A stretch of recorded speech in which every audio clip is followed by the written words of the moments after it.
नमस्कार, मैं सैयद अख्तर श्री अरविंदो सोसाइटी की ओर से आपका बहुत बहुत स्वागत व अभिनंदन करता हूं। हम आज शिक्षा में शून्य निवेश नवाचार कार्यक्रम ZIIEI द्वारा संकलित एक रोचक व अभिनव नवाचार के बारे में आपको बताएंगे।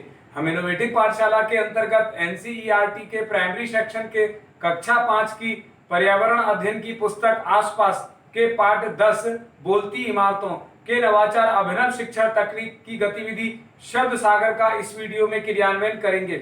हम आशा करते हैं कि आप इस वीडियो को देखने के उपरांत इस नवाचार तकनीक को अपने विद्यालय व कक्षा में अवश्य लागू करेंगे।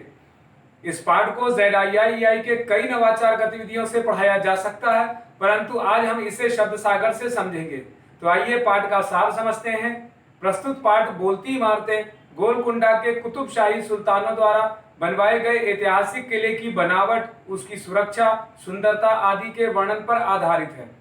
इस नवाचार की नवीनता के अंतर्गत इस नवाचार में छात्र अपने सहपाठियों के साथ मिलकर पाठ का पुनः अध्ययन करते हुए इस गतिविधि का आनंद लेते हैं और अपनी शब्दावली बढ़ाते हैं तथा अभिव्यक्ति की कला और लेखन शैली का भी विकास करते हैं। इस नवाचार के क्रियान्वयन के अंतर्गत इसमें शिक्षक पढ़ाए जा रहे पाठ के पुनः अध्ययन के लिए ऐतिहासिक इमारतें, वाक्य निर्माण को आसपास के वातावरण से जोड़ते हुए अवलोकन, चर्चा और सांकेतिक प्रश्नों के माध्यम से पाठ को दोहराते हैं। इस नवाचार के क्रियान्वयन अवधि के अंतर्गत इसमें 20 मिनट का समय लगता है। पूर्व प्रबंधन के लिए शिक्षक एक छोटा बॉक्स, रंगीन चार्ट पेपर, एक स्केच पेन की व्यवस्था करते हैं तथा कुछ निर्देशों का पालन भी शिक्षकों को करना होता है। जैसे गतिविधि कराने से एक दिन पूर्व ही छात्रों को पाठ से संबंधित नए शब्द, वाक्य, कहानी, कविता, समाचार, मन की बात इत्यादि को पर्ची बनाकर लाने के लिए कहा जाता है।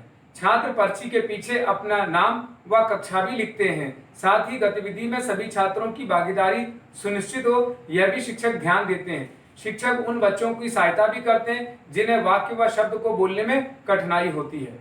पुनः अध्ययन की प्रक्रिया में पाठ में आए हुए नए शब्दों और वाक्यों की पर्ची बनाकर ऐतिहासिक इमारतें व वाक्य निर्माण का पुनः अध्ययन कराया जाता है।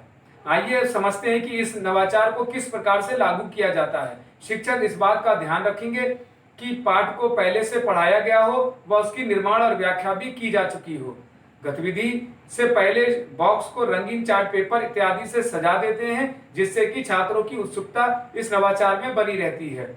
गतिविधि से को आगे बढ़ाने के लिए शिक्षक बताते हैं कि आज हम इस बॉक्स के द्वारा एक खेल खेलेंगे, क्या आप इसके लिए तैयार हैं? तो संभावित उत्तर में बच्चे हाँ कहते हैं। अब शिक्षक छात्र से शब्द सागर लिखवाते हैं बॉक्स पर और बताते हैं कि आज हम जो खेल खेलने जा रहे हैं उसका नाम शब्द सागर है। अब शिक्षक छात्रों को खेल के नियम भी समझाते हैं और शिक्षक छात्रों को पहले से बनाकर लाई गई पर्ची को बॉक्स में डलवाते हैं।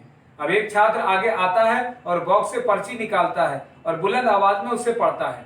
आइए इसे उदाहरण से समझते हैं। जैसे छात्र ने पर्ची निकाली और उस पर लाल किला शब्द लिखा है, तो वह बताएगा कि लाल किला के बारे में और बताएगा कि लाल किला दिल्ली में स्थित है। इसी प्रकार दूसरा छात्र आएगा, वह भी पर्ची निकालेगा, उसकी पर्ची पर माना गोलकुंडा लिखा है, तो वह भी पाठ के कॉन्सेप्ट के आधार पर बताएगा कि गोलकुंडा किले के बाहरी दीवार में 87 बुर्ज हैं।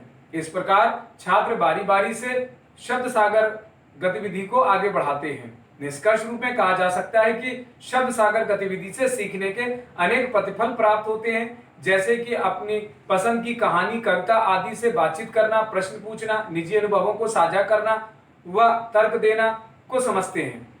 चित्र, पोस्टर आदि से पाठ का आनंद उठाते हुए शब्दावली को बढ़ाते हैं। अपने घर के आसपास के वातावरण का अवलोकन करके विभिन्न वस्तुओं को पहचानना की समझ भी विकसित करते हैं। साथ ही वर्ण, अक्षर और ध्वनि आदि से अपनी भाषा को बोलने की क्षमता को विकसित करते हैं। शब्द सागर गतिविधि से सभी छात्रों में भागीदारी सुनिश्चित होती है व इनको समान अवसर भी प्राप्त होता है। कही जा रही बात, कहानी, कविता आदि से कहने की समझ विकसित होती है। इस प्रकार इस नवाचार में NCF 2005 का ध्यान रखा गया है और PRT अनुपात का भी ध्यान रखा गया है। साथ ही शिक्षक बोलती इमारतों को एक निर्धारित माह में ही पढ़ाते हैं। इस प्रकार इस नवाचार से मूल जीवन कौशल और गहन सोच के साथ साथ आत्म जागरूकता, सृजनात्मकता के साथ पारस्परिक संबंधों का भी विकास होता है। इस नवाचार में अभिनव शिक्षण तकनीक को भी समझा जाता है।